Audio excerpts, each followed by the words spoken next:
Messi wants to leave Barcelona. Leeds close in on a record signing. Pirlo cuts Higuain, a transfer roundup, and today's great debate all coming up in the next few minutes. As I'm your host, Matt Frolic, you are the Onefootballers, and this is the Daily News.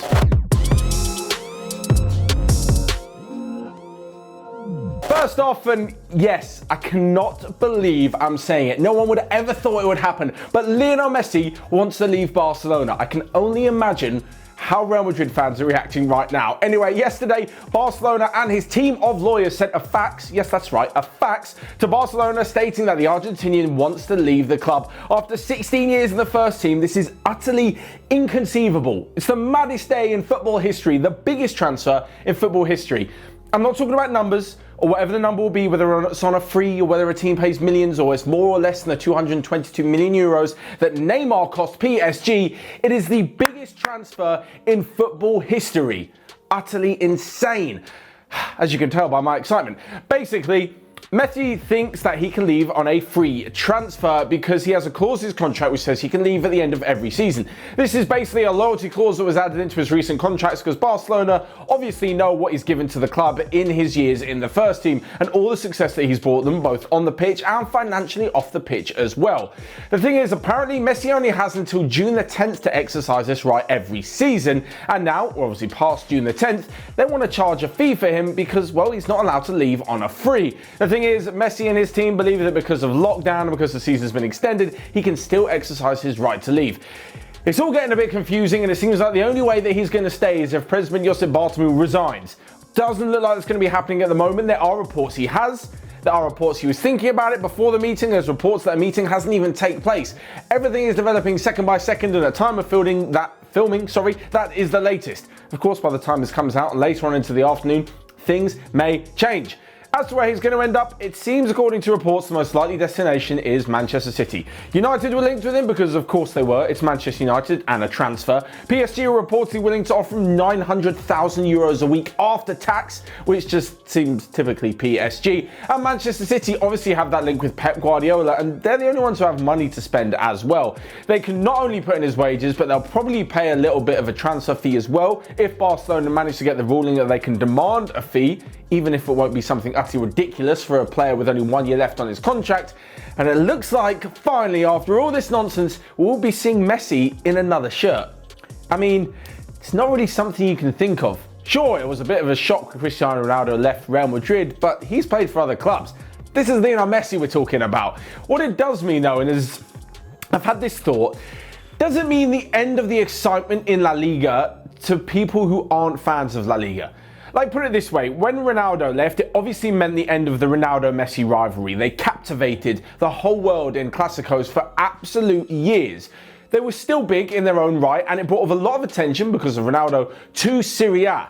So if Messi were to now leave La Liga, I don't know, head to the Premier League, and the thought of seeing him team up with the likes of De Bruyne and Bernardo Silva and Aguero, and then to also see him play Liverpool, United, all the rest of the teams in the Premier League, would bring so much attention to that, would La Liga kind of be left behind? I'm not saying it's a farmers league, because I don't believe in that term. I think La Liga has insane quality, ridiculously good players and teams.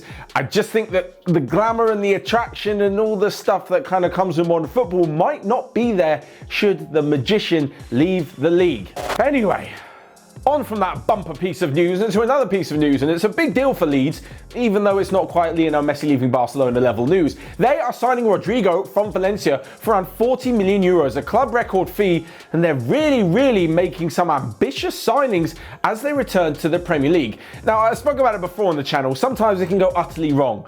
QPR are one of them, who splashed a load of money when they came up and then went straight back down there in a bit of financial worry. The same thing goes for Fulham, Aston Villa as well, just managed to escape the drop. Fulham have come back up, but you know, it's a bit of a big roll of the dice should you spend so much money coming back into the Premier League, but Leeds are doing it. And Rodrigo, within the last year or so, was linked with like Atletico Madrid, Barcelona, Real. Yes, these rumours may not have been completely true. We don't know how close he was to signing one of the biggest clubs in Spain. But for Leeds to go and to be able to attract him, and I think Marcelo Bielsa's got a lot to do with this, pay big money for the transfer fee to Valencia, even though they're a little bit cash strapped, and pay him big wages, That's a pretty big move. I have a feeling that the Brazilian-born Spanish international will do quite well in the Premier League. But moving on, and to another big manager making a statement, and that is Andrea Pirlo. Now, we've seen how Ronald Koeman came into Barcelona and basically screwed things up in the first 3 days, but Pirlo, well, he's making his stamp on the Juventus first team. Just 10 days after becoming the under-23s manager at his former club, he became manager with a sacking from Maurizio Sarri, and now he's coming to his first press conference. He's laid down the gauntlet and said that Gonzalo Higuain is out of there.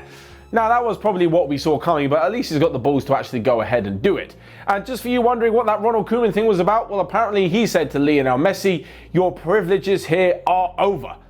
Not exactly the smartest thing to say. Anyway, back to Pirlo, in fact, back to Serie A, and another manager who had a pretty good day yesterday was Antonio Conte. He sat down with the Inter board to discuss his future, and it looks like he will be staying for the forthcoming season and beyond to continue the fine work they've done on this project so far. Rumours were that Conte was set to leave the club after blaming the owners for not backing him enough and not defending him and the team publicly in the media. After they finished just 1 point behind Juventus, made it to the Europa League final, I think it's actually a pretty successful season considering what Inter have been doing in the last couple of years. Anyway, what better way than bringing in a brand new signing to usher in this new era under Antonio Conte and this new Inter Milan? I don't know, maybe Messi? But the crazy news does not stop there. Now we come to a quick roundup of everything else that you might have missed, and Everton are closing in on signing James Rodriguez.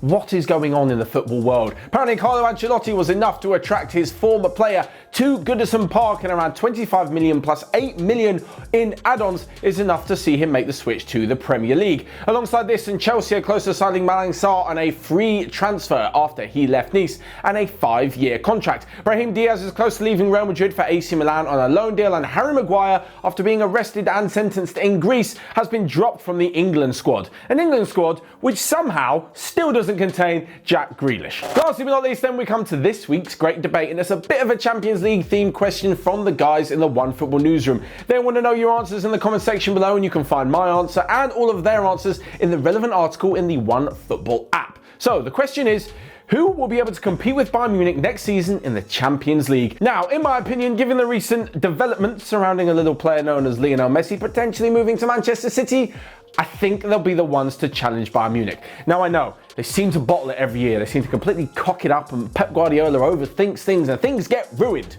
But if we know anything, it's that Pep Guardiola plus Lionel Messi equals Champions League success. In the 4 years they were together at Barcelona, they won 2 Champions League titles, and, well, things just seem to go really well when those two are on the same team. So yeah, if you factor in that Manchester City as well, let's not forget all of the top players that they've got and the top players they might sign, and all of the top players they'll now be able to attract if they bring Lionel Messi into the squad. Ridiculous. I definitely think they'll be the ones to challenge Bayern, along with a few others as well. So there you have it, this week's great debate. You guys let me know your thoughts in the comment section down below on that and the rest of today's daily news. Mind blown. Where is Messi going to end up? You guys let me know all your thoughts. Smash the like button and click here or here to check out all of the other videos we've got going on Onefootball. But until next time, I will see you guys later.